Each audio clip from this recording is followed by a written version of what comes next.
1936, os dois são presos, né? O Prestes e a Olga. E a maneira de... Ela já está grávida, né, nessa ocasião, quando ela é presa. Aí a maneira que Getúlio Vargas encontra de castigar, de torturar o Prestes, na medida que ele já era o Cavaleiro da Esperança, desde 1928, ele tinha essa denominação do Cavaleiro da Esperança, era a figura de maior prestígio no Brasil, a liderança de maior prestígio. A maneira que o Getúlio Vargas encontra de torturá-lo, na medida que tortura física repercutiria muito mal mundialmente, é justamente mandar minha mãe para a Alemanha nazista, sabendo que ela era uma comunista, que tinha cabeça a prêmio na Alemanha e que provavelmente não sairia viva de lá. Então ela é embarcada num navio cargueiro na calada da noite, contra toda a legislação existente na época, porque ela já estava no 7º mês de gravidez. Então a mulher no 7º mês de gravidez, e quer dizer, esperando um filho brasileiro, pela própria legislação brasileira, não poderia ser mandada embora, ser assim extraditada.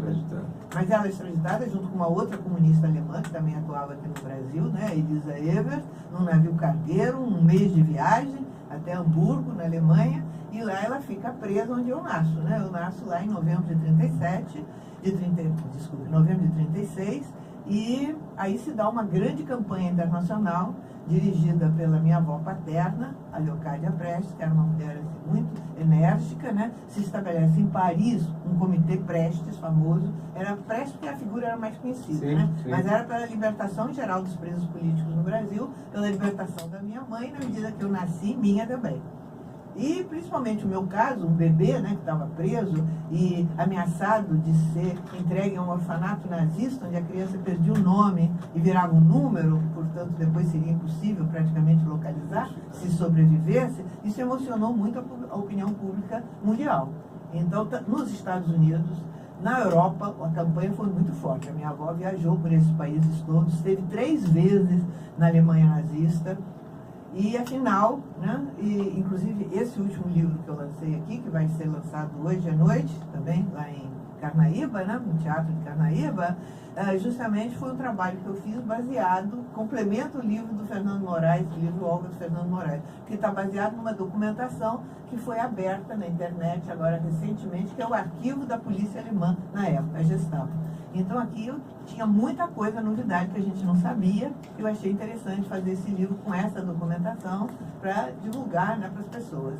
E aí mostra não só a firmeza da Olga diante, né, dos seus torturadores, diante, enfim, da polícia alemã, nazista, polícia nazista, como mostra também os próprios torturadores, os próprios homens da Gestapo se autoacusam, porque ele no alemão é muito detalhista, né? Eles escrevem tudo, inclusive as atitudes que eles tomam. De forma descritiva. Então, diante da campanha internacional, inclusive no arquivo tem uma quantidade grande de mensagens, cartas, telegramas do mundo inteiro, de personalidades importantes, exigindo a minha libertação, a libertação da Olga, melhores condições na prisão. Então eu virei assim, uma espécie de abacaxi lá para as autoridades alemãs e resolveram me entregar a avó paterna que estava lá combatendo para ver se pelo menos conseguia me resgatar, né? Então eu já tinha 1 ano e 2 meses quando eu fui entregue à minha avó. Realmente foi um sofrimento muito grande para minha mãe, mas foi importante para salvar a minha vida. Por isso que eu costumo dizer, inclusive, que eu sou filha da Solidariedade Internacional, que foi essa campanha que garantiu que eu pudesse ser resgatada. Sem isso, a minha avó sozinha, nesse sentido, o filme, Olga, é um pouco, enfim, fraco, né? Sim. Porque não mostra que aparece muito no filme que foi uma coisa só, a minha avó e minha tia que foram lá e me resgataram. E só foi possível porque houve uma campanha internacional poderosa. Elas foram acompanhadas por 2 advogados antifascistas que faziam parte da campanha, um francês e um alemão. Então, não foi assim uma coisa fácil, uma coisa muito difícil que só foi alcançada devido muita pressão internacional a e a repercussão. A repercussão e a pressão internacional muito grande que estava incomodando, que chegavam mensagens, inclusive para o próprio Hitler, mensagens para o Himmler, que era o chefe da Gestapo, né? Então aquilo incomodava.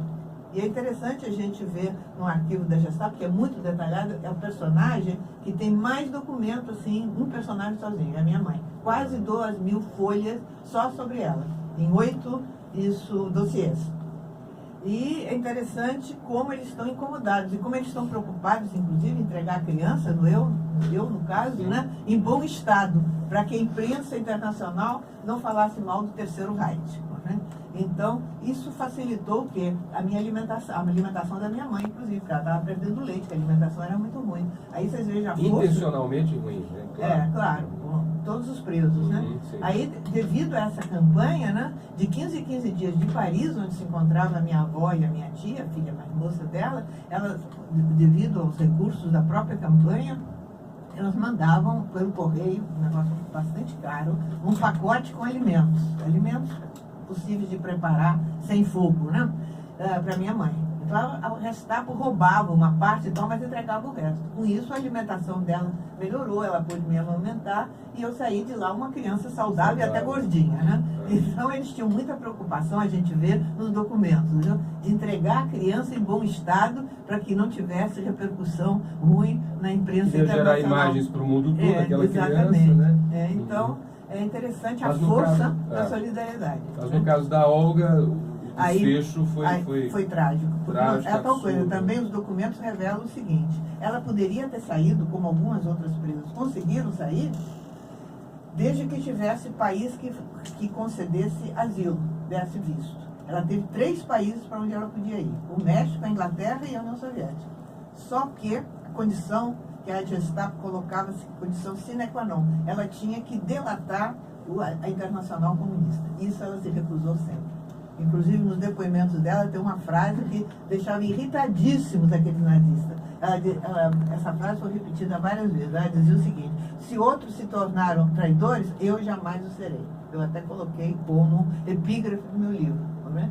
Então, diante disso, eles ficavam furiosos e diziam: não sai, enquanto não falar, não sai. Então, os vistos chegaram, por exemplo, o embaixador o cônsul da Inglaterra, em Hamburgo, manda uma carta dizendo: olha, na hora que a senhora quiser, pode vir aqui buscar o seu visto. Viu? Chegou passagem de navio para viajar para o México, enfim, tinha todas as condições para sair, foram preparadas pela campanha também. Mas a condição para a Gestapo soltar era essa: tinha que delatar os companheiros, delatar a Internacional Comunista. Ela nunca concordou com isso. Então, isso foi interessante, com detalhes que a gente não sabia. A minha tia, mesmo que participou da campanha, tudo, não sabia porque ela não podia escrever. Ela escrevia só coisas gerais, assim, sobre saúde, não podia falar. Inclusive, ela foi submetida, como outras prisioneiras do campo de concentração de Ravensbrück e dos outros campos de concentração também, a trabalho escravo. Vocês vejam, uma fábrica tão conhecida, inclusive no Brasil hoje, a Siemens, tinha uma seção, uma fábrica, junto ao campo de concentração de Ravensbrück, para fabricar material bélico para a guerra, e as prisioneiras trabalhavam, faziam um trabalho escravo ali, sem ganhar nada, trabalhando de dia à noite, em condições, passando fome, nas piores condições possíveis. Então, isso era, você vê, as maravilhas do capitalismo. Essas fábricas ganharam muito dinheiro, enriqueceram e produziram material para a guerra.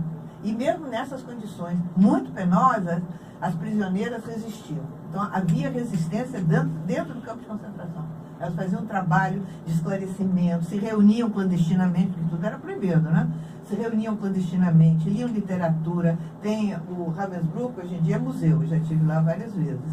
E, por exemplo, até me deram uma cópia, lá quando eu estive lá, um atlas, um pequeno atlas, assim, desse tamanho, pequenininho, feito pela minha mãe, que ela desenhava bastante bem, viu? Era um atlas da Europa, em que as prisioneiras, elas discutiam, formavam grupos e discutiam o panorama da guerra. Então, elas faziam atividades assim de vários tipos, de vez em quando eram castigados, tinha calabouço no campo de concentração, ficavam no calabouço, né, no escuro, passando fome, enfim. Tudo isso eram métodos utilizados lá no campo de concentração, mas apesar de tudo isso, elas resistiam. Falando sobre essa resistência, obviamente,